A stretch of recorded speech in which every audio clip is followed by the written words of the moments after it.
জানিয়ে দিব এই মুহূর্তে আমাদের হাতে এসেছে বাংলাদেশের গুরুত্বপূর্ণ আপডেট সংবাদের শিরোনাম। শুরুতেই থাকছে হত্যার উদ্দেশ্যে বেগম খালেদা জিয়াকে কারাগারে নির্যাতন করেছিল ফ্যাসিস্ট আওয়ামী সরকার। এদিকে রাষ্ট্রদ্রোহ মামলায় শেখ হাসিনা সহ 286 জনের বিরুদ্ধে চার্জ গঠন সোমবার। আরও থাকছে শেখ হাসিনার সঙ্গে এবার শেখ রেহানা টিউলিপের রায় সোমবার। এদিকে দেশ ক্রান্তিকাল অতিক্রম করছে, তৃতীয় ধারার একটি রাজনৈতিক শক্তি তৈরি করতে চাই বলছে আনিস। সব শেষে জানিয়ে দিব মাদুরোর সঙ্গে ফোনালাপ হয়েছে ট্রাম্পের। এতক্ষণ শুনছিলেন হাতে থাকা আপডেট সংবাদের শিরোনাম, এবারে বিস্তারিত। তবে তার আগে অনুরোধ রইল ভিডিওটিতে একটি লাইক এবং কমেন্ট করে জানিয়ে দিন ভিডিও সম্পর্কে আপনার মূল্যবান মতামত। আরও জানিয়ে দিন ভিডিওটি কোথা থেকে দেখছেন বা কোন জেলা থেকে দেখছেন। হত্যার উদ্দেশ্যে বেগম খালেদা জিয়াকে কারাগারে নির্যাতন করেছিল ফ্যাসিস্ট এই সরকার। ফ্যাসিস্ট আওয়ামী লীগ সরকার হত্যার উদ্দেশ্যে বিএনপি চেয়ারপারসন বেগম খালেদা জিয়াকে কারাগারে নির্যাতন করেছিল, এমন অভিযোগ করেছেন ঢাকা জেলা যুবদলের সভাপতি ইয়াসিন ফেরদৌস মুরাদ। রোববার ধামরাইয়ের আমাতন নেসা বালিকা উচ্চ বিদ্যালয় প্রাঙ্গণে অনুষ্ঠিত পেশাজীবী সমাবেশে প্রধান অতিথির বক্তব্যে তিনি এ অভিযোগ করেন। ইয়াসিন ফেরদৌস মুরাদ বলেন, ফ্যাসিস্ট এই সরকারের সময়ে শুধু রাজনীতি নয়, মাকে হারানোর আশঙ্কায় পুরো জাতি আতঙ্কে ছিল। খালেদা জিয়া দেশের গণতন্ত্রের মাতা, তাকে হত্যার উদ্দেশ্যে যে নির্যাতন চালানো হয়েছিল তা বাংলাদেশের রাজনৈতিক ইতিহাসে কলঙ্কিত অধ্যায় হয়ে থাকবে। স্থানীয় নেতা এম এ জলিলের সভাপতিত্বে সমাবেশে শিক্ষক, সাংবাদিক, সামাজিক সংগঠনের প্রতিনিধি ও বিভিন্ন অঙ্গ সংগঠনের পেশাজীবী নেতারা বক্তব্য দেন। তারা বেগম জিয়ার শারীরিক অবস্থার অবনতির কারণে গভীর উদ্বেগ প্রকাশ করেন এবং দ্রুত রোগ মুক্তি কামনা করেন। সমাবেশ শেষে বিএনপি চেয়ারপারসনের সুস্থতা কামনায় বিশেষ দোয়া অনুষ্ঠিত হয়। রাষ্ট্রদ্রোহ মামলায় শেখ হাসিনা সহ 286 জনের বিরুদ্ধে চার্জ গঠন সোমবার। জয় বাংলা ব্রিগেডের জুম মিটিংয়ে অংশ নিয়ে অন্তর্বর্তীকালীন সরকারকে উৎখাত রাষ্ট্রবিরোধী কর্মকাণ্ডে অংশ নেওয়ার অভিযোগে রাষ্ট্রদ্রোহ মামলায় সাবেক প্রধানমন্ত্রী শেখ হাসিনা সহ 286 জনের বিরুদ্ধে অভিযোগ গঠন শুনানির জন্য আগামীকাল সোমবার দিন ধার্য রয়েছে। ঢাকার বিশেষ জজ আদালত 9 আসামিদের বিরুদ্ধে এ অভিযোগ গঠন শুনানি হওয়ার কথা হয়েছে। এর আগে এই মামলাটি বিচারের জন্য মামলাটি এই আদালতে বদলি করেন ঢাকা মহানগর দায়রা জজ মোহাম্মদ সাব্বির ফয়েজ। এ বিষয়ে ঢাকা মহানগর দায়রা জজ আদালতের বেঞ্চ সহকারী মোহাম্মদ রিয়াজ হোসেন বলেন, এই মামলাটি বিচারের জন্য ঢাকার বিশেষ জজ আদালত 9 বদলি করা হয়েছে। সোমবার অভিযোগ গঠন শুনানির জন্য দিন ধার্য রয়েছে। এর আগে গত 27 মার্চ শেখ হাসিনা সহ 73 জনের বিরুদ্ধে রাষ্ট্রদ্রোহের অভিযোগে আদালতে মামলাটি করেন সিআইডির সহকারী বিশেষ পুলিশ সুপার মোহাম্মদ ইনামুল হক। তদন্ত শেষে গত 30 জুলাই শেখ হাসিনা সহ 286 জনকে আসামি করে অভিযোগপত্র দাখিল করেন তিনি। 14 আগস্ট অভিযোগপত্র গ্রহণ করে আসামিদের বিরুদ্ধে গ্রেপ্তারি পরোয়ানা জারি করা হয়। গত 11 সেপ্টেম্বর আসামিদের দেশ ত্যাগে নিষেধাজ্ঞা দেওয়া হয়। গত 14 অক্টোবর শেখ হাসিনা সহ পলাতক 261 জনকে আদালতে হাজির হতে পত্রিকায় বিজ্ঞপ্তির নির্দেশ দেন। পরবর্তী জাতীয় 2টি পত্রিকায় বিজ্ঞপ্তি প্রকাশ করা হয়। গত 11 নভেম্বর মামলাটি বিচারের জন্য প্রস্তুত হওয়ায় ঢাকার মেট্রোপলিটন ম্যাজিস্ট্রেট আদালত থেকে ঢাকা মহানগর দায়রা জজ আদালতে পাঠানো হয়। শেখ হাসিনার সঙ্গে এবার শেখ রেহানা ও টিউলিপের রায় সোমবার। রাজধানীর পূর্বাঞ্চলে রাজুকের প্লট বরাদ্দে জালিয়াতির অভিযোগে সাবেক প্রধানমন্ত্রী শেখ হাসিনার বিরুদ্ধে আরও এক মামলার রায় ঘোষণা করা হবে সোমবার। এ মামলায় শেখ হাসিনা ছাড়াও তার বোন শেখ রেহানা ও রেহানার কন্যা ব্রিটিশ পার্লামেন্ট সদস্য টিউলিপ সিদ্দিকী সহ আসামি 17 জন। ঢাকার বিশেষ জজ 4 বিচারক রবিউল আলম সোমবার বেলা 11টার পর এ মামলাটির রায় ঘোষণা করবেন। এর আগে প্লট দুর্নীতির 3 মামলায় 27 নভেম্বর শেখ হাসিনার 7 বছর করে 21 বছরের কারাদণ্ড দেন আদালত।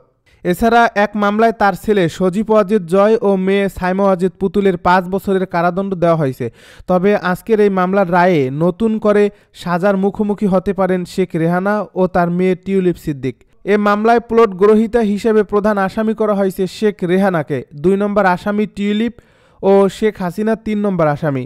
এছাড়া এ মামলায় অন্য আসামিরা হলেন জাতীয় গৃহায়ন ও গণপূর্ত মন্ত্রণালয়ের প্রশাসনিক কর্মকর্তা মোহাম্মদ সাইফুল ইসলাম সরকার, সিনিয়র সহকারী সচিব পূর্বী গোলধার, অতিরিক্ত সচিব অলিউল্লাহ, সচিব কাজী ওয়াসিউদ্দিন, রাজুকের সাবেক চেয়ারম্যানের পিএ মোহাম্মদ আনিসুর রহমান মিয়া, সাবেক সদস্য মোহাম্মদ খুরশিদ আলম প্রমুখ। প্লট বরাদ্দের দুর্নীতির অভিযোগে গত জানুয়ারিতে পৃথক 6টি মামলা করে দুদক। এই মামলাগুলোর মধ্যে 3টি রায় হয়েছে। সোমবার চতুর্থ মামলার রায় ঘোষণা করা হবে। গত 31 জুলাই এ মামলার চার্জ গঠন করা হয়। বিচার চলাকালে এ মামলায় 32 জন আদালতে সাক্ষ্য দেন। মামলায় অভিযোগ করা হয় সরকারের সর্বোচ্চ পদে থাকাকালে সাবেক প্রধানমন্ত্রী শেখ হাসিনা ও তার পরিবারের উপর অর্পিত ক্ষমতার অপব্যবহার করেন। তারা বরাদ্দ পাওয়ার যোগ্য না হওয়া সত্ত্বেও গরিব দেখিয়ে অসৎ উদ্দেশ্যে পূর্বাচল আবাসন প্রকল্পের 27 নম্বর সেক্টরের 203 নং রাস্তার 6টি প্লট শেখ হাসিনা সহ তার পরিবারের সদস্যদের নামে বরাদ্দ দেন। দেশ ক্রান্তিকাল অতিক্রম করছে, তৃতীয় ধারার একটি রাজনৈতিক শক্তি তৈরি করতে চাই বলছে আনিস। ত্রয়োদশ জাতীয় সংসদ নির্বাচনকে সামনে রেখে একটি বৃহত্তর রাজনৈতিক জোট গঠনের লক্ষ্যে 15টি রাজনৈতিক দলের সঙ্গে মতবিনিময় সভা করছে জাতীয় পার্টি। গতকাল রবিবার রাজধানীর গুলশানে হাওলাদার টাওয়ারে অনুষ্ঠিত এই মতবিনিময় সভায় জাতীয়তাবাদী গণতান্ত্রিক জোট নামে নতুন জোট গঠনের বিষয়ে ঐকমত্য হয়েছে। জোটের মুখপাত্র হিসেবে মনোনীত হয়েছেন জাপার মহাসচিব ABM রুহুল আমিন হাওলাদার। জোটের আত্মপ্রকাশের সম্ভাব্য তারিখ 6 ডিসেম্বর। আত্মপ্রকাশের আগে জোটের অন্তর্ভুক্ত সব দলের সিনিয়র নেতাদের সমন্বয়ে একটি লিয়াজো কমিটি গঠন করার সিদ্ধান্ত হয়েছে। জাপার চেয়ারম্যান ব্যারিস্টার আনিসুল ইসলাম মাহমুদের সভাপতিত্বে অনুষ্ঠিত মতবিনিময় সভায় প্রধান অতিথির বক্তব্যে জাতীয় পার্টি জেপির চেয়ারম্যান আনোয়ার হোসেন মঞ্জু বলেন, দেশ স্বাধীনের পর বিগত 54 বছরে আমরা নির্বাচিত, অনির্বাচিত ও সামরিক সরকার দেখেছি।